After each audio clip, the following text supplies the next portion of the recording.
Hello my dear students, स्वागत है आप सभी का मेरे यूट्यूब चैनल आदि सर की मेस में। आज की क्लास में हम पढ़ने वाले हैं मिडिल टर्म स्प्लिटिंग मेथड। क्या होता है देखिए, कोई भी पॉलिनोमियल है, उस पॉलिनोमियल को आप फैक्टराइज करते हो तो पॉलिनोमियल को फैक्टराइज करने के लिए एक मेथड बनाया गया है और ये मेथड जो काम करता है वो काम करता है क्वाड्रेटिक पॉलिनोमियल पे। क्वाड्रेटिक पॉलिनोमियल में आपको बता चुका कि ऐसा पॉलिनोमियल जिसकी डिग्री 2 होती है उसे हम क्वाड्रेटिक पॉलिनोमियल बोलते हैं।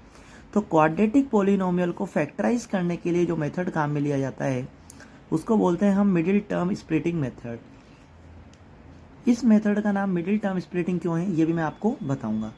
अब सबसे पहली चीज़, कुछ बच्चे बोलेंगे सर फैक्टराइज करना क्या होता है। देखो, जैसे एक नंबर है 6, ठीक है, 6 को फैक्टराइज करूंगा तो क्या लिखूंगा मैं, 3 × 2। मतलब कोई भी नंबर उसको मल्टीप्लाई की फॉर्म में अगर आप ब्रेक कर देते हो, कोई भी नंबर अगर आप उसको मल्टीप्लाई की फॉर्म में ब्रेक कर देते हो तो आप उसको क्या कर देते हो, फैक्टराइज कर देते हो। क्या कर देते हो, फैक्टराइज। और इन्हीं को अपन क्या बोलते हैं, फैक्टर बोलते हैं। मतलब 3 और 2 6 के क्या कहलाते हैं, फैक्टर। ठीक है, तो किसी भी नंबर को मल्टीप्लाई की फॉर्म में अगर आप ब्रेक कर देते हो तो हम उसको क्या बोलते हैं, फैक्टराइज करना बोलते हैं। ये तो हो गया 6 जो हमने फैक्टराइज कर दिया। लेकिन आपके पास कोई पॉलिनोमियल आता है जैसे x² प्लस 6x प्लस 8, तो इसको आप कैसे फैक्टराइज करोगे। इसको फैक्टराइज करने के लिए मेथड बनाया गया जिसका नाम है मिडिल टर्म स्प्लिटिंग मेथड। ये जो मेथड है वो बहुत ही इंपॉर्टेंट मेथड है। ये क्लास 10th के अंदर भी आता है। वहाँ पर क्वाड्रेटिक पॉलिनोमियल क्वाड्रेटिक इक्वेशन में चेंज हो जाती है, तो पॉलिनोमियल में भी आप ये यूज़ में लेते हैं और क्वाड्रेटिक इक्वेशन में भी आप इसको यूज़ में लेते हैं। तो देखिए इसको किस तरीके से अपन सॉल्व करते हैं, इस मेथड का किस तरीके से यूज़ है, ध्यान से देखिए। देखो, आपको दिया हुआ होगा कि फैक्टराइज करो। आपके पास जो क्वेश्चन होगा वो बोलेगा कि इस पॉलिनोमियल को आपको क्या करना है, फैक्टराइज करना है। अब ध्यान से मेरी बात सुनना और एक एक स्टेप को समझने की कोशिश करना। जब भी आपको ऐसी कंडीशन दिखे कि x² प्लस 6x प्लस 8, तो सबसे पहले आपको ध्यान देना है यहाँ कौन सा साइन है। सबसे पहले देखना है यहाँ कौन सा साइन है। तो हम यहाँ देखते हैं कि यहाँ जो साइन है वो कौन सा है, प्लस का। याद रखना, अगर आपके पास साइन यहाँ पर जो दिया हुआ है वो प्लस का है तो ब्रेक करने पर जो भी साइन आएंगे वो सेम आएंगे। कैसे आएंगे, सेम आएंगे। तो अपन पहले ये वाला क्वेश्चन करेंगे फिर डिफरेंट वाला करेंगे। तो देखो क्या सीन है, यहाँ पर देखते हैं कि प्लस दिया हुआ है या माइनस दिया हुआ है। तो सबसे पहले हम देखते हैं कि यहाँ पर प्लस दिया हुआ है तो ब्रेक करने पर जो भी साइन आएंगे वो किसके आएंगे, दोनों सेम आएंगे। अब क्या करेंगे, ध्यान से देखो, यहाँ पर आप देखोगे कांस्टेंट क्या है, हमारे पास कांस्टेंट है 8। तो सबसे पहले आप क्या लिखोगे, कांस्टेंट लिखोगे, ठीक है। फिर आप मल्टीप्लाई लिखोगे और मल्टीप्लाई किससे करोगे, x² के कोफिशिएंट से। यहाँ पर x² का कोफिशिएंट क्या है, 1, क्योंकि यहाँ पर कुछ भी नहीं है तो x² का कोफिशिएंट क्या होगा, 1। तो x² का कोफिशिएंट से आप इसको क्या करोगे, मल्टीप्लाई। 8 × 1 कितना होता है, 8।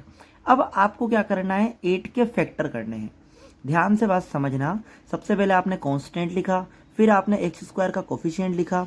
इन दोनों को आप मल्टीप्लाई करोगे, 8 के मल्टीप्लाई करने पर जो आएगा तो हमारे पास आया 8 के दो ऐसे फैक्टर, मतलब 8 के दो ऐसे फैक्टर जिनको प्लस करने पर 6 आए। मतलब 8 किस किस से मिलकर बनता है, तो हम जानते हैं पहला तो 8 × 1 8 होता है, दूसरा 4 × 2 8 होता है, और तीसरा 2 × 4 8 होता है। और कुछ होता है क्या, नहीं होता, क्योंकि मैं 4 × 2 लिखूँ या 2 × 4 लिखूँ एक ही बात है, ठीक है। अब आपको क्या चेक करना है, आपको देखना है कि फैक्टर इस तरीके से है कि प्लस करने पर 6 आए। यहाँ प्लस लिखा हुआ है तो प्लस करने पर 6 आए, माइनस लिखा हुआ है तो माइनस करने पर 6 आए, प्लस करने पर 6 आए। तो देखो 8 और 1 दोनों को प्लस करो, क्या 6 आ रहा है, नहीं आ रहा। कितना आ रहा है, 9 आ रहा है। तो ये दोनों फैक्टर नहीं होंगे। इन दोनों को प्लस करो, 4 और 2 को प्लस करने पर 6 आ रहा है, बिल्कुल आ रहा है। तो आपके फैक्टर क्या होंगे, 4 और 2। तो किस तरीके से लिखेंगे, x² का आप कुछ नहीं करोगे, ये 6x है, इस 6x की जगह आप क्या लिखोगे, 4 और 2। पहले आप लिख दोगे 4 और 2, क्योंकि ये आपके क्या है, दो फैक्टर है। मिडिल वाली टर्म का आप क्या कर रहे हो, ब्रेक कर रहे हो, इसीलिए इसका नाम क्या है, मिडिल टर्म स्प्लिटिंग। तो मिडिल टर्म आपके पास क्या थी, 6। तो हमने कहा था प्लस करने पर 6 आना चाहिए, 4 और 2 को प्लस करने पर 6 आ रहा है, 4 लिख दो, 2 लिख दो। फिर क्या लिखा हुआ है, यहाँ पर x लिखा हुआ है, एक्स लिखा हुआ है तो दोनों के पीछे क्या लगा दो, एक्स लगा दो।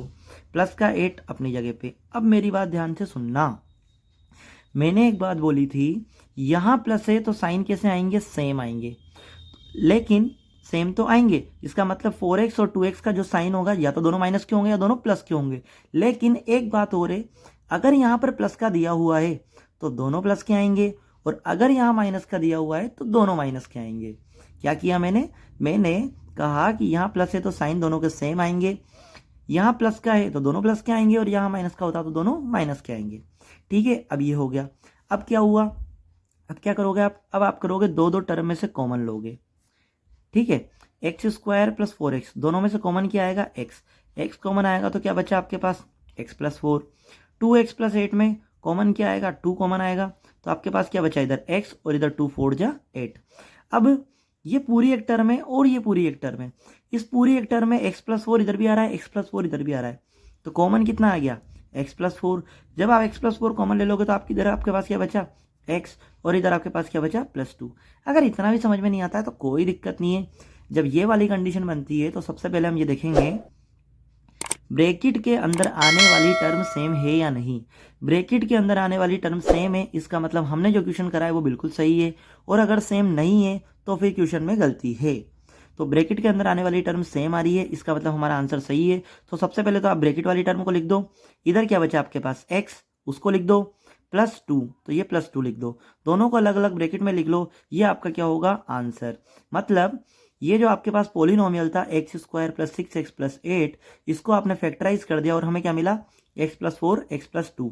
मैंने आपसे बोला था फैक्टर का मतलब मल्टीप्लाई की फॉर्म में ब्रेक करना, बताया हुआ था यहाँ पे। तो देखो यहाँ पर प्लस लिखा हुआ था, लेकिन यहाँ जब हम देखते हैं तो ये पूरी अलजेब्रिक एक्सप्रेशन को या पूरे पोलिनोमियल को हमने क्या कर दिया, फैक्टराइज कर दिया, यहाँ मल्टीप्लाई का साइन आ गया, तो मैंने इस पोलिनोमियल को मल्टीप्लाई की फॉर्म में ब्रेक कर दिया। यही हमारा क्या था, फैक्टराइज करना था।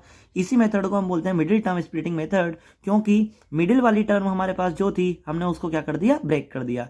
6x को हमने क्या लिख दिया, 4x प्लस 2x। इसी तरीके से एक और क्वेश्चन करते हैं। मैं यहाँ पर आपको हर टाइप के क्वेश्चन कराऊंगा, इसलिए वीडियो के एंड तक बने रहना। देखिए, अब आपको फैक्टराइज करना है, एक पोलिनोमियल दिया जाता है x square plus 7x plus 10। ठीक है, अभी जो क्वेश्चन बताया था वैसा ही क्वेश्चन है। सबसे पहले एक्स स्क्वायर हम वैसा का वैसा लिख लेंगे। अब हम क्या देखेंगे, हम देखेंगे यहाँ पर प्लस का साइन है, प्लस का साइन है तो दोनों साइन सेम आएंगे, ओके ठीक है। अब हम लिखेंगे यहाँ पर कांस्टेंट, कांस्टेंट हमारे पास से 10, एक्स स्क्वायर का कोफिशिएंट अब भी 1 है, तो 10 इंटू 1 कितना हो गया, 10। 10 के दो ऐसे फैक्टर प्लस करने पर 7 आना चाहिए। हम बहुत अच्छे से जानते हैं 5 2 जा 10 होते हैं। अब इसी को चेक करो, 5 और 2 को प्लस करने पर 7 आ रहा है क्या, बिल्कुल आ रहा है। 5 और 2 को प्लस करने पर 7 आ रहा है, तो 5 और 2 आपके क्या हो जाएंगे, फैक्टर। तो मैं यहाँ लिखूंगा 5 और मैं यहाँ लिखूंगा 2, दोनों के पीछे यहाँ x लगा हुआ है तो दोनों के पीछे क्या लगा दूंगा, मैं x लगा दूंगा। फिर यहाँ प्लस दिया हुआ है तो दोनों साइन किसके हो जाएंगे, प्लस के। क्यों, क्योंकि यहाँ पर प्लस है, तो मैंने आपको बताया था ऊपर वाले में प्लस अगर है तो क्या लगाते हैं अपन, सेम साइन। तो यहाँ प्लस है तो यहाँ भी क्या लगेंगे, सेम साइन। प्लस का 10 अपनी जगह पे। अब सीधी सी बात है, कॉमन लेंगे, कॉमन लोगे इन दोनों में, x कॉमन लोगे तो x प्लस 5, 2x और 10 में क्या कॉमन आएगा, 2, तो क्या बचेगा आपके पास, x प्लस 2 5 जा 10। ब्रैकेट के अंदर आने वाली टर्म सेम आ गई, इसका मतलब हमारा जो आंसर है वो सही है। तो पहले तो ब्रैकेट वाली लिख लेते हैं, इधर बचा आपके पास x, इधर बचा 2, x प्लस 5 x प्लस 2 आपका क्या हो गया, आंसर। आई होप आपको ये समझ में आ गया हो। अगर फिर भी कोई दिक्कत हो तो आप उस क्वेश्चन को रिपीट करके देख सकते हैं। नेक्स्ट क्वेश्चन है x square minus 10x plus 21। ये आपको क्वेश्चन दिया हुआ है और इसको आपको क्या करना है, फैक्टराइज करना है। याद रखना, मैं आपको मिडिल टर्म स्प्लिटिंग मेथड बता तो रहा हूँ, लेकिन ये जो काम करता है वो क्वाड्रेटिक पोलिनोमियल पर ही काम करता है। ठीक है, तो x square minus 10x plus 21। तो सबसे पहले आप क्या देखोगे, सबसे पहले आप देखोगे कि कांस्टेंट क्या है हमारे पास, 21। अब आप देखोगे एक्स स्क्वायर का कोफिशिएंट क्या है, 1, तो एक्स स्क्वायर का कोफिशिएंट 1, 21 को 1 से मल्टीप्लाई करने पर क्या आता है, 21।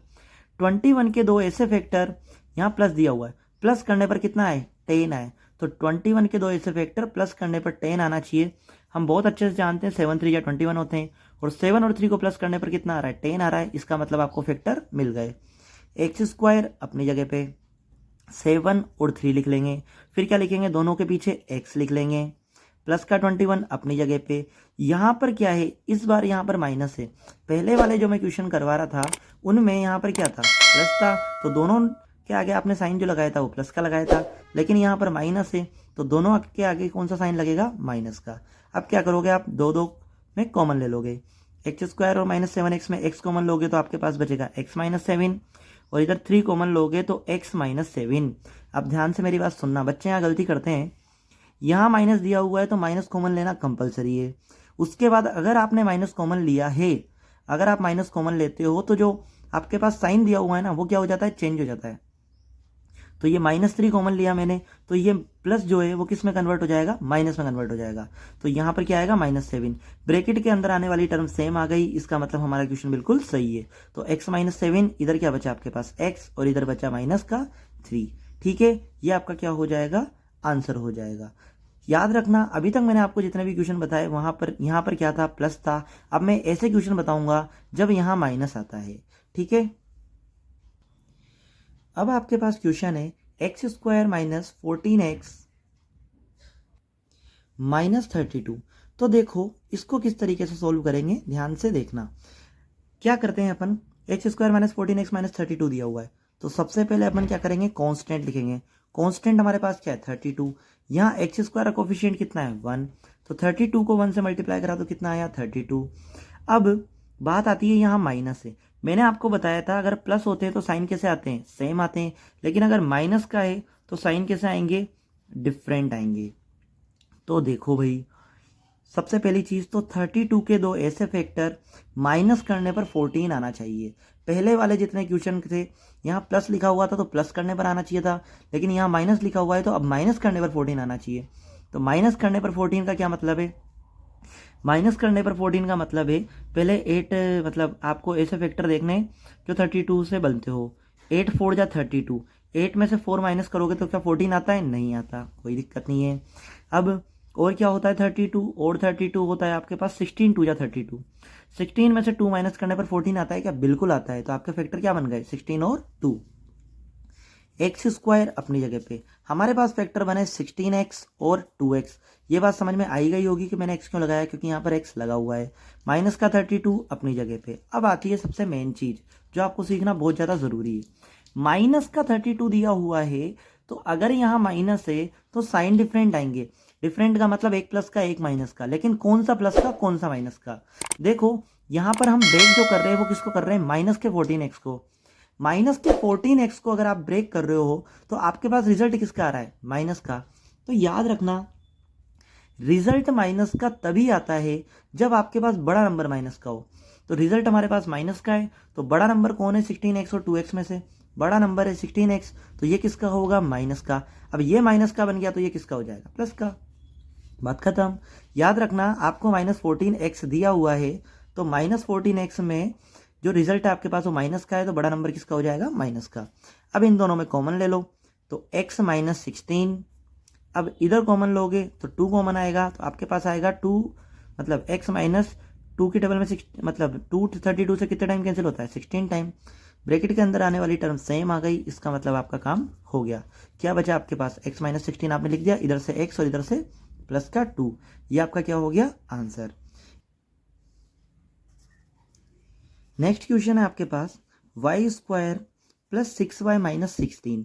तो ध्यान से देखिएगा, सबसे पहले आप क्या लिखोगे, 16। ठीक है, यहाँ पर y² कोफिशिएंट 1 है तो 16 1 जा कितना हो गया, 16। 16 के दो ऐसे फैक्टर माइनस करने पर 6 आना चाहिए।